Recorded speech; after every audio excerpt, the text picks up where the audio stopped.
And now we come to our last speaker of the day and our last speaker of this conference. The speaker will be talking about securing the extended Internet of Things. And our speaker is the Middle East and Africa Vice President of Phosphorus. Ladies and gentlemen, put your hands together one last time for Osama Al-Zu'bi. Thank you so much. Assalamu alaikum wa rahmatullahi wa barakatuh. I really consider myself to be lucky to be with you here today because you might be the most committed people in this conference. Wednesday afternoon, almost 3 p.m., yet you chose to come and spend time with us. I hope to be able to make this as valuable to you as possible. Connecting the unconnected. How many times you have heard this terminology? Connecting the unconnected.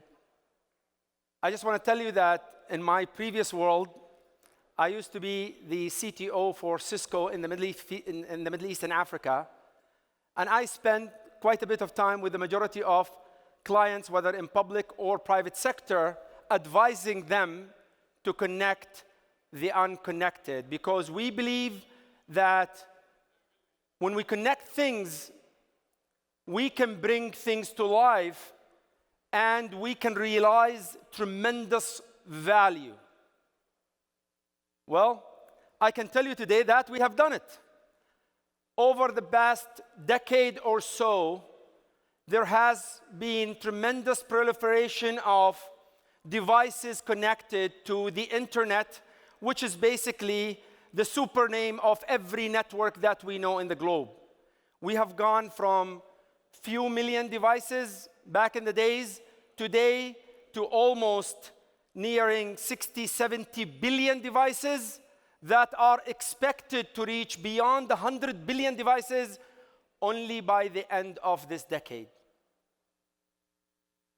That is really all great. And I think majority of the things that we have predicted, what those devices can do, and how they have transformed every single industry, from healthcare to education, oil and gas, utilities, agriculture, transportation, smart city. We have done a lot of things. Digital transformation is at its peak and at its high point in terms of the realization. Yet,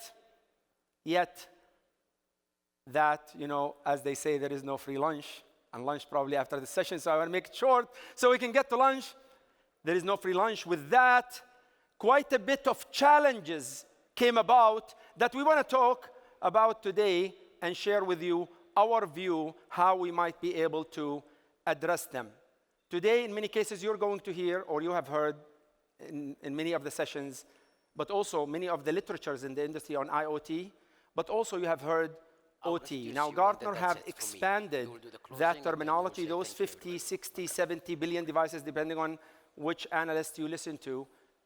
Really a lot of devices, thousands of millions of devices that we are talking about.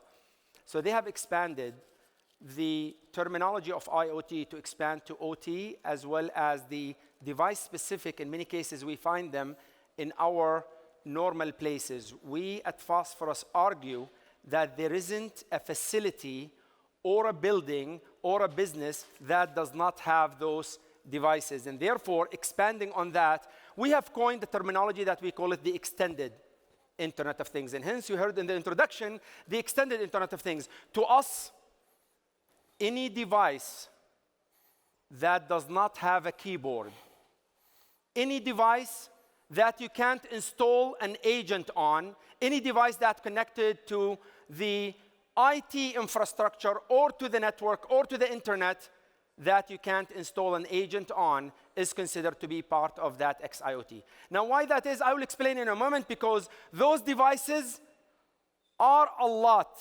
When we talk about 60 or 70 billion devices and compare that to the human population, we are talking about almost near there, 10 times. So the world population is just a little bit over 8 billion, and we are talking here just near 70 billion. That's expected to probably grow. It's going to grow at a scale where traditional methodologies in terms of how we view those devices cannot and absolutely will not work. What problem are we trying to solve, right? So I mentioned that we have reached where we wanted to be. I remember in the days when I first was, introduced to IoT, probably at least about maybe 14, 15 years ago, back 2009, 2010. And I remember that the industry was struggling to create a definition to it. And we have achieved what we wanted, as I mentioned, connecting the unconnected, but that is continuing and it's not slowing down. And I mentioned earlier that those introduced tremendous problems, right? What are those problems introduced? Number one is the scale. We are talking about huge quantities. Unlike the IT, right? In IT, there are finite set of devices, normal cybersecurity teams that are trying to create cyber resiliency, normal IT administrators are able to deal with. But here we're talking about scale that's beyond that. We are talking about, at minimum today, 10 that is expected to grow to 100 times of the normal IT scales. Furthermore, those devices are normally out of the normal view of the IT administrators, but also the security team. Let me ask you this. Do you think that any security team anywhere will accept devices like laptops that having default credentials on them on their IT? The minute they have their IT management software or agents on those devices, they will not allow you to access anything unless you have a password that is compliant with their policy, a password that is actually regularly and frequently changed. Now, taking a look at the XIoT that I just defined, believe it or not, ladies and gentlemen, 50 to 70% of those devices on our network today are using default credentials. Our view of the world says that a default credential on a device that is connected is the ultimate vulnerabilities. Look no further. Because if I can actually open the door and walk in, why should I break it? I can just walk in. Furthermore, near 70% of those devices have a score of the CVSS, which is the Common Vulnerability Scoring Systems, according to the Common Vulnerability Scoring System, that is 8 or above.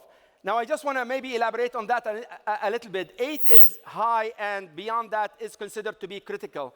I just want to let you know that majority of organizations' policies in public sector and private sector dictate that if there is a vulnerability inside the network that's 8 or above, CISO cannot sleep until that's addressed.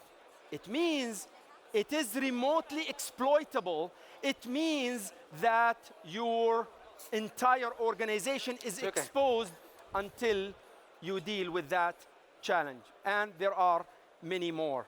Again, as I mentioned, today, if we look at the world population, we are just a little bit over 8 billion.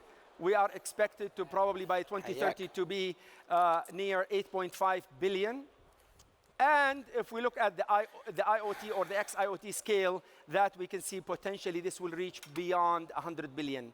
Those devices, again, they are there for a very good reasons. They are everywhere. As a matter of fact, I argue that this room is probably full of IoT devices that, if not managed properly, I don't know, maybe they are. If they are not managed properly, we could potentially be exposed. Someone else accesses those CCTV cameras and is watching us.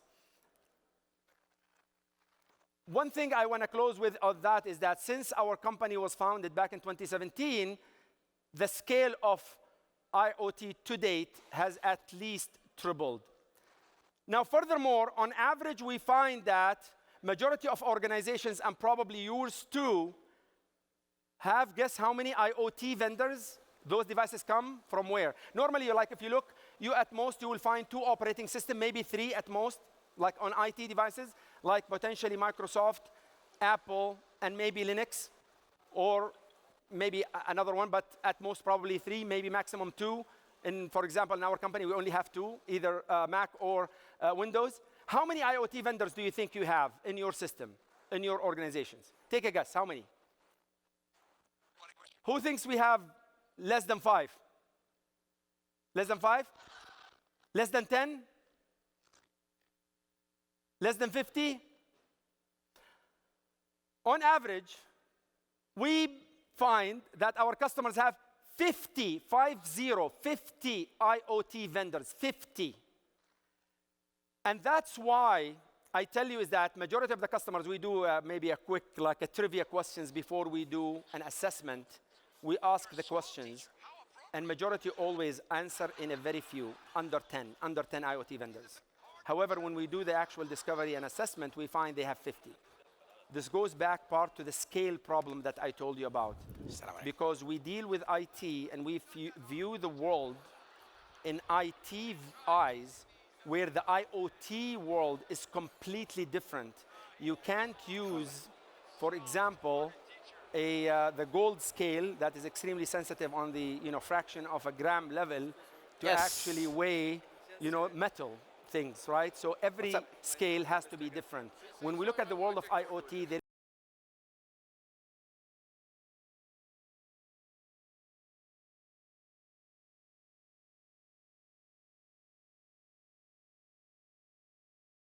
so the number of vendors of the number of IoT devices is huge, and we argue that, for example, if an organization has 10,000 employees, most likely they would probably have about 10,000 endpoints or laptops. However, they probably will have 50,000 IoT devices, and that you can scale that on the number of IoT vendors, you can scale that on the number of operating system, on the number of protocols being used, and so on. And the problem, basically the point I'm trying to lead to is the scale and the magnitude of the IoT or XIoT cybersecurity challenge, leading basically to the cybersecurity resilience, is a completely different scale than IoT, and therefore the same does not apply, or we cannot use similar tool or similar methodology to address the problem. There was a study for Gartner last year that's trying to find out what is really the most challenge that's facing organization when they try to bridge the gap between IT and OT, right? And remember, I mentioned earlier that Gartner has actually expanded the IoT umbrella to cover any device basically that falls in that category, which ultimately we have, which we call now XIoT. Number one problem, almost 87% of the respondents stated that the number one is reducing the risk of cybersecurity when it comes to bridging the gap. And actually, as we talk to customers who have different environments for IT, where most of IoT devices are connected, and different environment for OT, they're always worried they don't want anybody to touch that environment because it is so critical. I just want to elaborate a little bit more maybe. Can you imagine, just imagine, if you are in a hospital or a medical facility, if those devices that are, by the way, most of the devices, you walk into a hospital, most of them are connected. Can you imagine if those devices have default passwords, default credentials, if they have vulnerabilities, vulnerable firmwares, they have not been updated, they have not been upgraded, they have not been patched, they have not been dealt with? Can you imagine what could potentially happen to those devices? Can you imagine? I can tell you. The number one vertical in the world that is being attacked by ransomware is the healthcare industry. Why? Because those facilities cannot afford to have these devices offline. They just can't. It's just impossible. And therefore, as I mentioned, the number one challenge that was facing those who responded to the survey was reducing the risk of cybersecurity when it comes, and creating obviously cyber resiliency when it comes to bridging the gap between IT and OT. We believe that those challenges are very common across all verticals. I personally argue, number one is the number of devices that I elaborated on exist in every single industry. So no matter what vertical you are in, what organizations does, what the company does, what the ministry does, what the organization does, no matter what they do, those challenges exist. In some cases, I talk to IT administrators and CISOs and other decision makers, and I ask, how many IoT devices do you think you have? And they normally number them in the few hundred. And when we actually do the discovery, we find them in the few thousand. So therefore, the information that I'm telling you is validated, and therefore, if you wanted to achieve the ultimate cyber resiliency, those and this area cannot be ignored. Now, as I mentioned, those challenges are common across all industries. When it comes to IoT, IoT is extremely common, almost identical replica in every single vertical, whether it's manufacturing, healthcare, oil and gas, banking.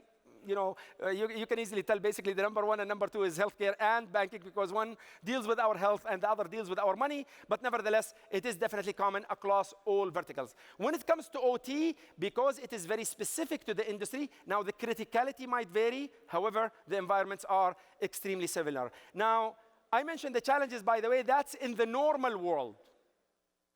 But can you imagine when we couple that with AI? And can you imagine when you couple that with how much scale can damage happen to organizations when that ability to break into organization using these devices? You know probably better than me that hackers will always go to the softer point. And if those softer points have the doors that they need to get in, they will not try to harden the door. As mentioned earlier, if I'm able to open the door and walk in, there is no reason for me to break in. We believe that AI, without a doubt, is the game changer across every single industry. However,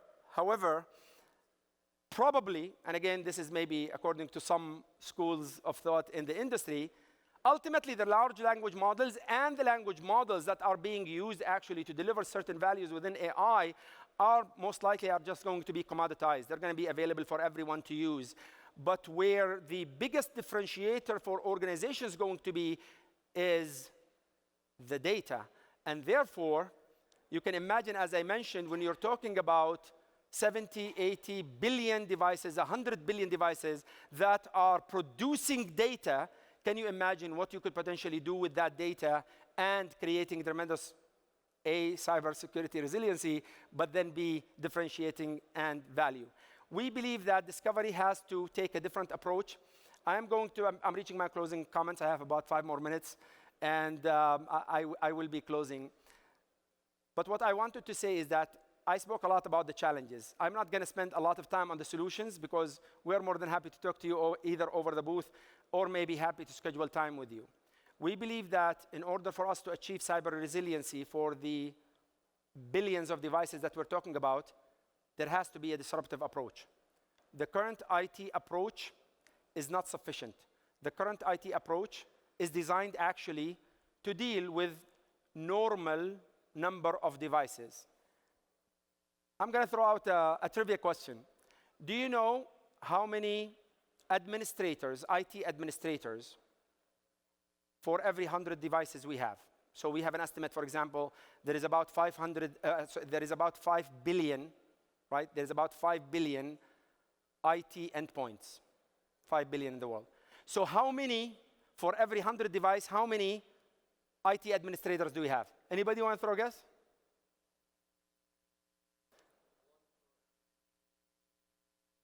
Yeah. Exactly. Approximately one actually we have in organizations normally, when we manage it, 1 for every 100.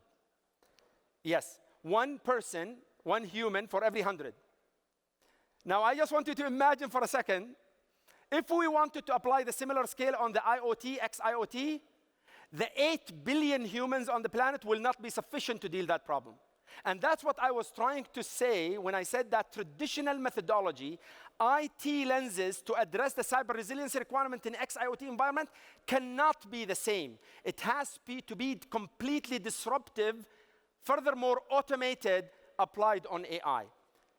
Furthermore, we in the IT world, and I have spent most of my life in it, have gotten away too long by just displaying the problem. Meaning, probably the first cybersecurity device was a firewall to protect the perimeter. And then thereafter, very soon, what came? The IDS, right? And we felt a great achievement in the IT world when we did the IDS because we can detect attack. But what good is it if I know that there is a criminal trying to kill someone? He's trying to kill him. He's almost killing him, and I know. And then what? I'm not doing anything. That, again, cannot work in the XIoT world because detecting or detection is not sufficient. We have to move to complete protection. And I can tell you today that in this space, the billions of devices that are part of every part of our lives today have not been focused on thus far, and therefore they have to be completely and differently addressed. Today I want to, before I close, and I have 2 minutes still, Abdullah, so I can say that we at Phosphorus Cybersecurity, we are very honored to have expanded beyond the US into the Kingdom of Saudi Arabia as the first part internationally. So that's number one. Number two, I want to say that I have managed to convince my management in Phosphorus Cybersecurity that we will provide to all of our customers who want to work with us free assessment into your environment, where if you give us only 1 hour, right? We can show you with concrete evidence every claim we have made. I always tell my customers and clients and partners, don't believe anything I say. Just give me a chance. Just hear it and just be neutral. Don't accept it. Don't reject it. Just see what we can do. Phosphorus platform is automated, one of its kind in the industry, that's able to provide the scale we need, the efficiency we need, but also the fidelity we need in terms of accuracy, understanding, identifying all those challenges, but also deal with them at speed and scale never seen before. I would like to thank you so much for spending your last session of the second day of the event. I would like to thank our partner, Deutsche Port, that have given us the opportunity to speak to you today. And I hope you have a great lunch. Thank you so much for your time.